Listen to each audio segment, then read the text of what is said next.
Viagens de Gulliver é um livro que eu achei na Bienal. Foi a minha última compra da Bienal e foi um dos livros que eu comprei pelo simples motivo de que eu preciso muito ler mais sobre literatura de maneira geral, né? De maneira geral, sem me preocupar muito em qual estilo, eu só preciso estudar literatura clássica para meus próprios fins pessoais e coisas do tipo. E eu já tinha ouvido falar de Viagem de Gulliver.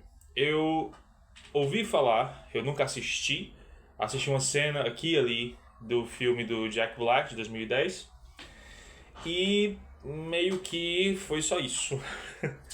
Depois, muito tempo depois, certo?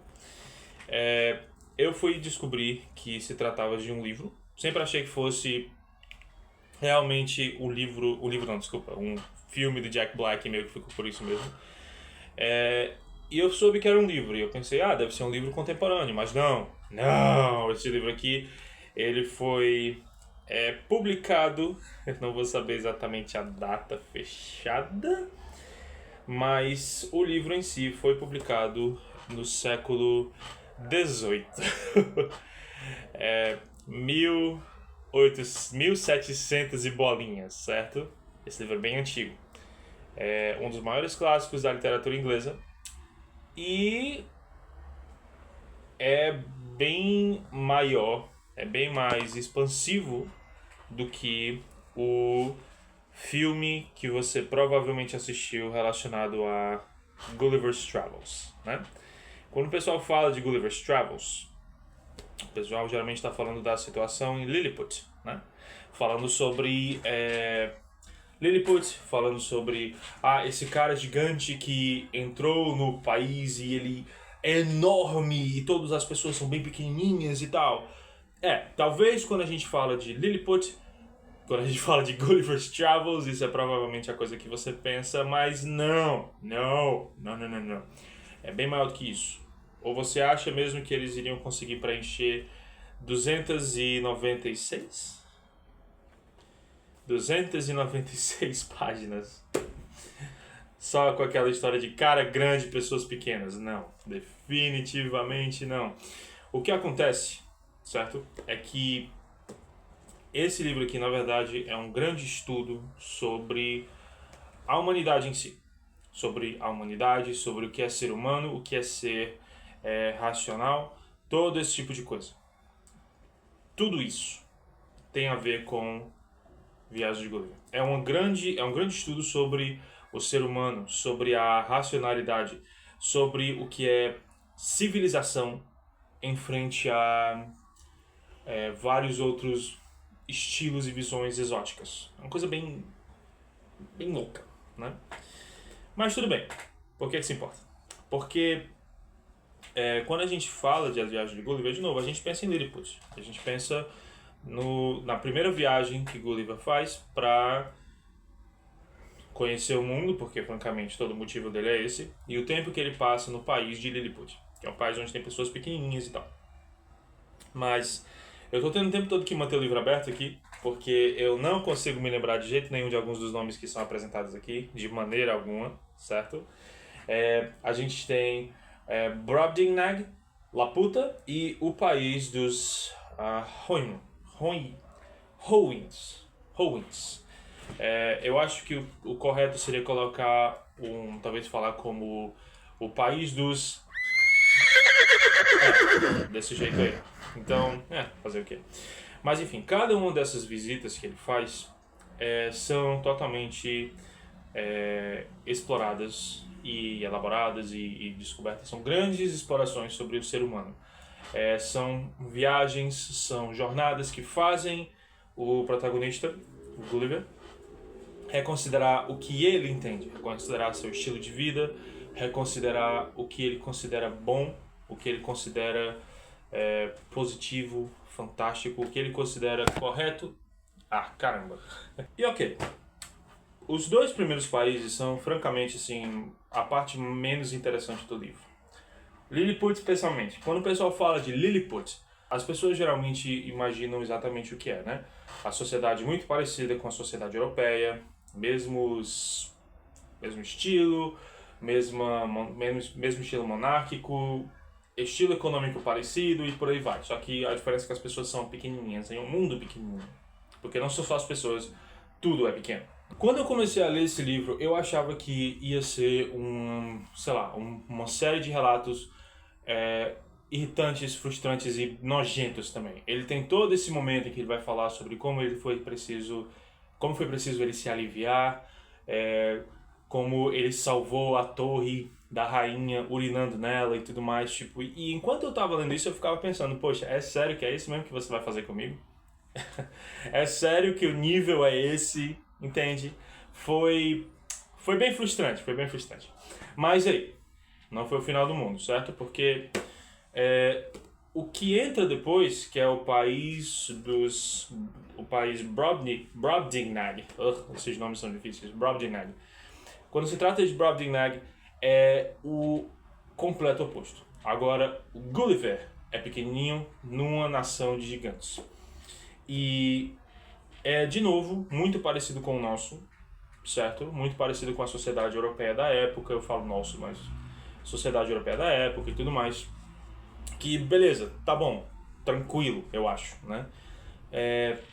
Só que agora estamos ao contrário, né?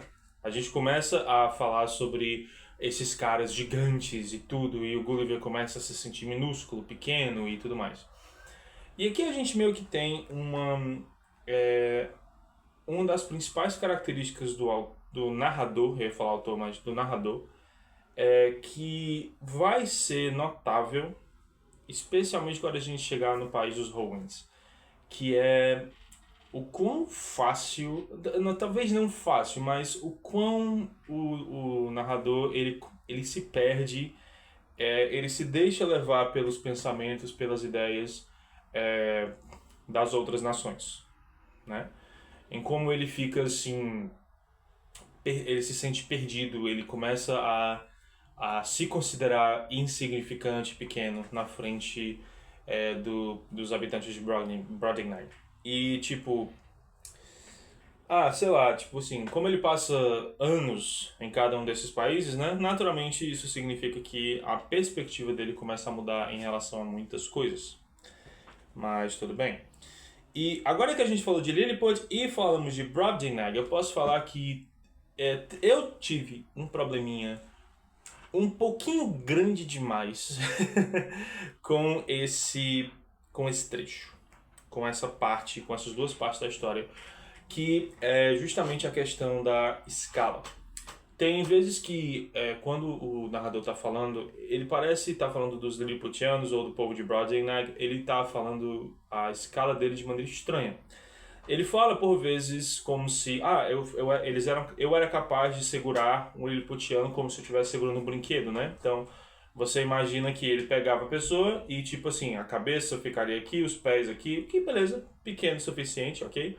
Mas de vez em quando ele muda um pouco ele muda um pouco o tom da conversa, né? E ele reduz as pessoas para elas parecerem ainda menores, né? Tipo, então não é uma coisa de pegar, é uma coisa de talvez pegar assim.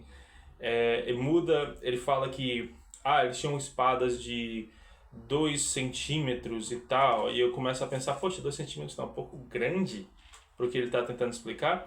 E aí depois ele fala que eles olhavam para ele como o homem montanha. Não tem montanhas em Lilliput, como é que eles sabem, não sei.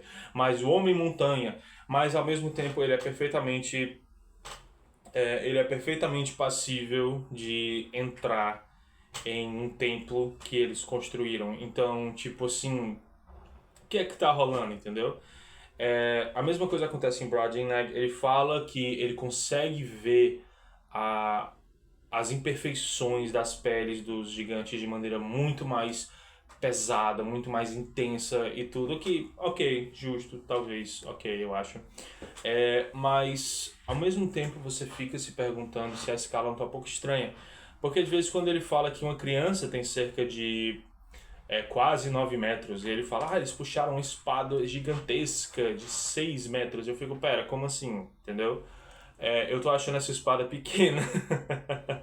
Então, você tem esses momentos, essas partes da história que Eu não quero falar que não fazem sentido, mas são estranhas pra caramba, sabe? Você tem um padrão estranho, você tem essa mudança de escala. Talvez eu não tenha uma boa visão de escala, francamente, não ficaria surpreso se fosse o caso.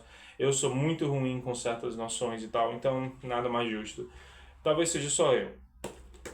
Mas ao mesmo tempo eu lembro que eu estava ficando um pouco decepcionado nessas duas partes, porque não saía da minha cabeça o fato de que, tipo assim, cara, a gente tá. O país é a mesma coisa, só que eles são pequenos. O país é a mesma coisa, só que eles são grandes. Tipo, entendeu? Tanto faz.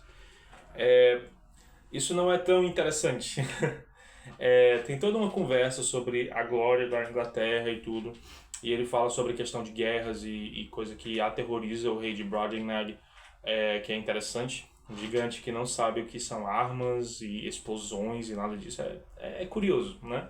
Ele sabe que são armas brancas, mas eles não têm noção de canhões e explosões e tudo mais. É uma coisinha interessante. Mas quando ele chega em Laputa e Balnibarbi, Laputa e Balnibarbi, ok, aí realmente fica muito interessante, porque é realmente um país alienígena, entendeu? São duas regiões alienígenas em que você tem, assim, é o momento em que a história realmente começa a entrar em elementos mais mágicos, mais surreais. Não temos mudança de tamanho e as pessoas não têm uma cor esquisita nem nada. É só realmente o fato de que é um país estrangeiro até em seus costumes, sabe? Um país estrangeiro com seus costumes e tudo.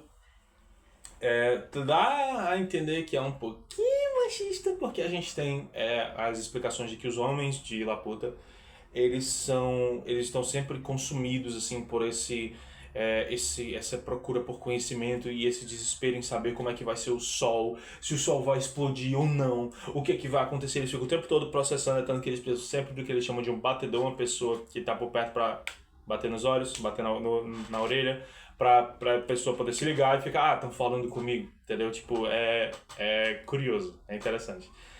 E as mulheres não têm isso, simplesmente as mulheres não pensam tanto nessas coisas.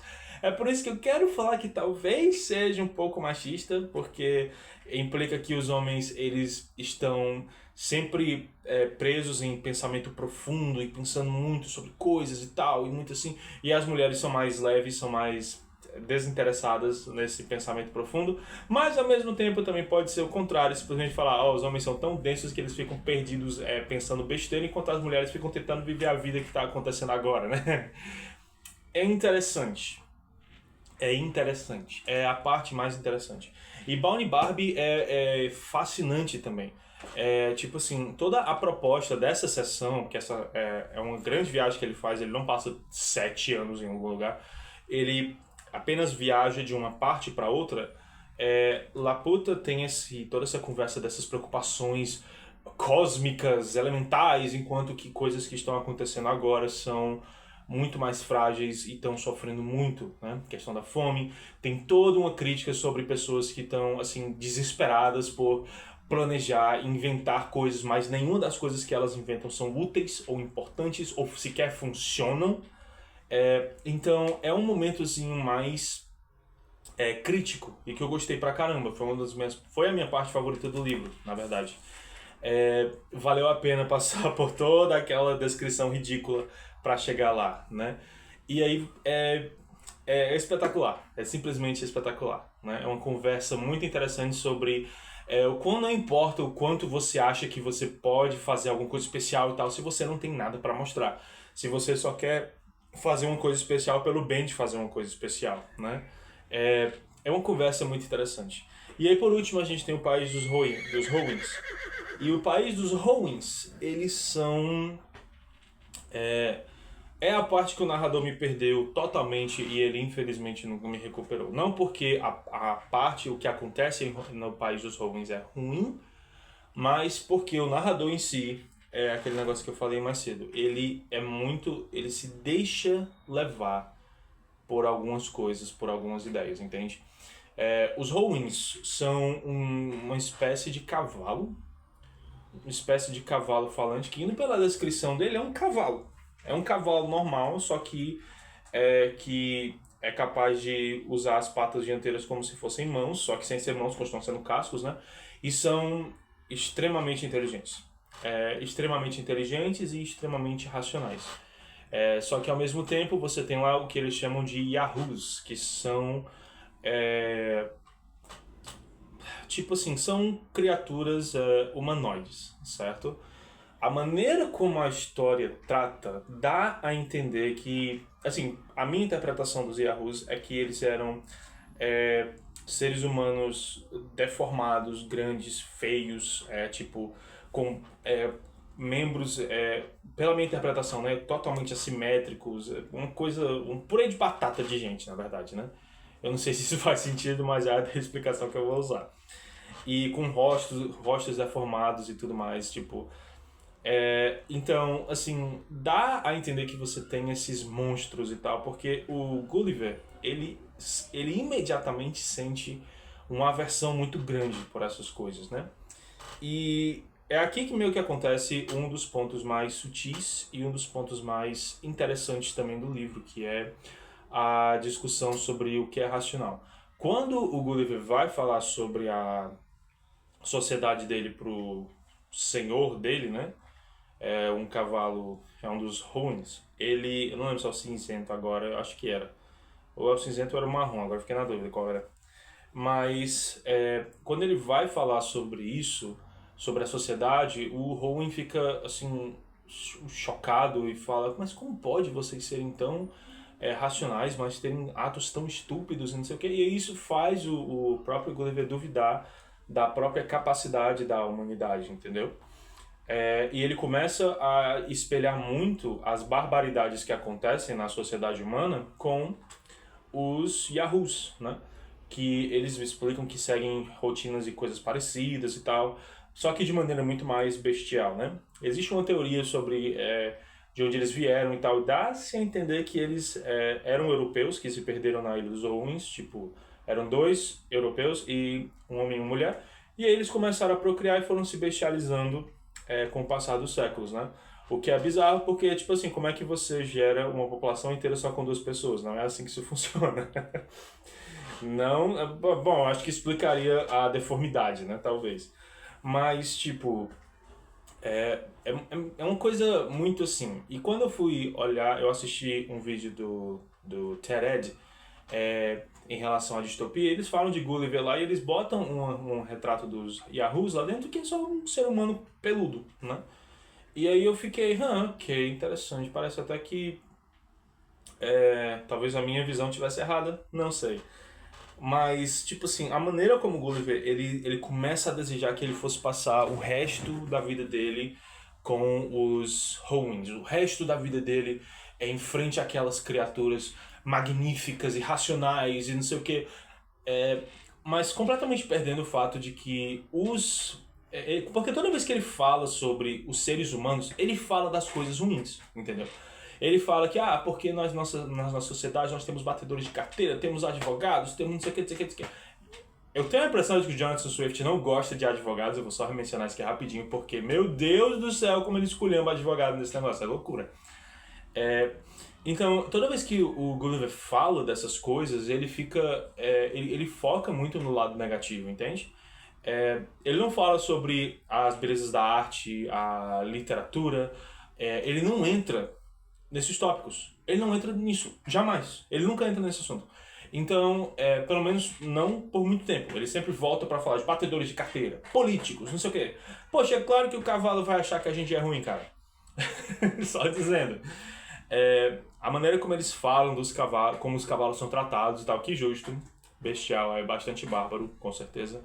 O ser humano tende a ser muito bárbaro com animais. Mas ainda assim, entendeu? Tipo, cadê as coisas boas? Não tem coisas boas na cabeça do Gulliver. Então, a maneira como a história passa nesse momento é quando ele começa a ficar, mas os cavalos são tão racionais. Eles são tão racionais, Gulliver, que eles não têm no vocabulário deles palavras para mentira. É sério. A linguagem dos cavalos é uma coisa que me deu um nó na cabeça tentando entender, porque eles falam na base do relincho, porque são cavalos. E ele consegue entender os cavalos e tudo mais. É engraçado quando ele chega lá e os Howins veem ele pela primeira vez e ficam... Ele descrevendo como eles começaram a checar. Olha, ele tem roupa, o que é isso? Aí vai explicar, não sabem o que é roupa, né? Aí eles levantam a roupa e falam, estavam chocados. Eu fico só imaginando os cavalos. É bom demais. Então, você tem todos esses processos aí misturando pra ele ficar, eu queria tanto morar aqui, viver o resto da minha vida aqui, não me importaria de jamais chegar perto de ninguém da minha espécie, porque somos todos Yahoos. Eu não sei se era essa a piada, a questão de que ele começa a misturar as coisas e prefere acreditar viver como os Howins do que viver com os outros da própria espécie. Eu não sei se a ideia é essa, mas tipo assim, depois do que acontece no segundo país, eu já esqueci o nome, não vou pegar o livro, ele tá bem ali, em que ele fica, eles são tão grandes, eu sou tão pequeno, me sinto minúsculo. Eu começo a me perguntar, Gulliver, será que você não talvez esteja sendo muito assim... Pra ser justo, ele passa, eu acho que uns 5 anos no País dos Hobbits, né?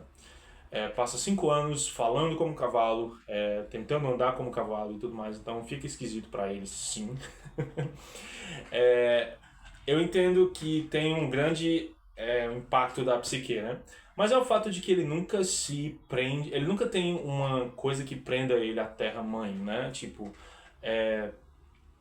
beleza que ele volta mais positivo em relação aos aspectos, mas ele também volta muito pessimista em outros. Ele nunca para em casa, ele tá sempre deixando a esposa e os filhos dele sozinhos, né? Pra sair nessas grandes aventuras, que beleza, eu entendo, era a época e tudo, era a maneira de ganhar dinheiro também. Ele era um cirurgião.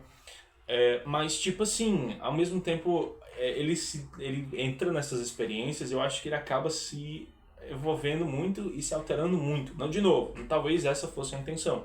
Apresentar um narrador que fosse, assim, completamente manipulável, né? Não sei. A conversa com os Hoens ele trata assim como se eles fossem as coisas mais inteligentes do mundo, porque eles são extremamente racionais e não sei o quê. Não existe discurso, não existe ódio, não existe inveja. Eles têm competição, mas não tem inveja. Tá bom, Gulliver, tá bom, acredito, sim. Tem todo um processo no livro em que ele fala sobre elementos de, como é que se diz? Como muitas pessoas vão achar que ele está inventando e tal, que é um toquezinho divertido. É um toquezinho bem divertido. E tem vários momentos, assim, na história inteira que realmente são interessantes, né? É um livro que me deixou ponderando sobre muitas coisas. Eu pensei sobre muitas coisas, eu refleti sobre muitas coisas, eu bati de cabeça com muitas coisas. E, assim, cara, o processo inteiro eu quero falar pra você que eu odiei, mas foi o fato de que me deixou extremamente pensativo, reflexivo sobre literalmente tudo que acontece ao meu redor, entendeu? Literalmente me fazendo refletir sobre a sociedade, sobre como nós vemos a raça humana, como nós vemos a maneira como nossas sociedades, nossos governos lidam com as coisas. Então, tipo, é um livro que causa um pouco de desconforto em alguns aspectos, porque, de novo, cara, assim, quando ele fala pros ruins, tipo, ele fala só as coisas, você fica, caraca, dá pra tu falar sobre uma coisa positiva que seja, entendeu? Não tem. E a maneira como ele sempre descreve os Yahoos como essas criaturas, assim, terríveis e tudo. A quarta parte, não tem quinta parte, a quarta parte é um grande mistureba de todos os pontos positivos e negativos do resto do livro, porque você tem assim descrições extremamente cruas e grotescas, nojentas, mas você também tem esse debate filosófico, né? Assim, eu terminei As Viagens de Gulliver querendo provar para mim mesmo que a humanidade é bem melhor do que ele faz parecer. E eu acho que isso é uma boa maneira de falar que eu aprendi uma lição muito, muito boa. É um livro fantástico. Eu quero falar pra você... tô pegando ele de novo, me processo. Mas olha só, eu quero falar pra você que é um livro curto, mais ou menos, 300 páginas, mais ou menos, né? Essa edição aqui que eu tenho é do Grupo Novo Século. Foi editado, deixa eu ver aqui, foi editado por Luiz Vasconcelos, assistência editorial de Lucas Luna Durães e Fernanda Félix. Preparação de Flávio Araújo, revisão de Débora Capella, diagramação de Gabriela Maciel, certo? A capa foi feita pela equipe do Novo Século, infelizmente a gente não tem um nome para o artista dessa capa, é uma capa muito boa, captou minha atenção totalmente, né? E ela meio que continua até aqui atrás também. Então é uma capa muito bacana. A qualidade é boa, a impressão é boa, mas eu vou dizer pra vocês, Grupo Novo Século, se você estiver assistindo isso, provavelmente não, porque ninguém me assiste, mas se você estiver assistindo isso, assim, isso aqui podia ter passado por mais um processo de revisão, tá? Tem algumas páginas em que eles esqueceram pontos finais, algumas palavras que foram omitidas totalmente. Dá pra pegar o contexto da coisa, você entende a frase no geral, mas faltava um verbo, faltava uma coisa, você ficava, que? Ah, tá, entendi. Seguindo o contexto, é isso que ele quis dizer, com certeza, tá? Faltava pontuação de vez em quando é um pouco escassa, pontos finais, vírgulas.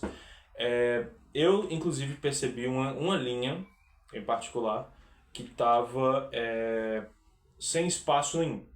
Todas as palavras metidas numa coisa contínua, sem nenhum espaço. Dava para ler, porque não colocar espaço numa frase não é a pior coisa do mundo. Dá para entender direitinho, né? Mas ainda assim, erro de edição, erro de revisão, aliás, bem considerável, né? Essa edição aqui é de 2022, certo? Essa edição aqui, se eu não me engano, é de 2022. Então, não se trata, assim, da pior coisa do mundo, certo? Com certeza eu imagino que já foi atualizada, se bem que eu comprei isso aqui na Bienal de 2025, então provavelmente não. E pela primeira vez em um bom tempo, encerrando aqui, eu não tenho mais nada para ler. Ok, tá bom. Eu acho que eu vou dar uma voltinha no Kindle. Eu tenho um Kindle aqui, eu vou dar uma exploradazinha e falar com vocês sobre alguns dos livros que eu estava lendo, que eu tentei ler. E são alguns, na verdade. Acho que eu vou dar uma pausadinha para poder falar sobre isso. Eu sei que eu adoraria poder falar do Mágico de Oz e tudo mais, que são livros que eu li recentemente. E eu ainda tenho eles relativamente frescos na memória. Enfim, só compartilhando. Muito obrigado. Até mais!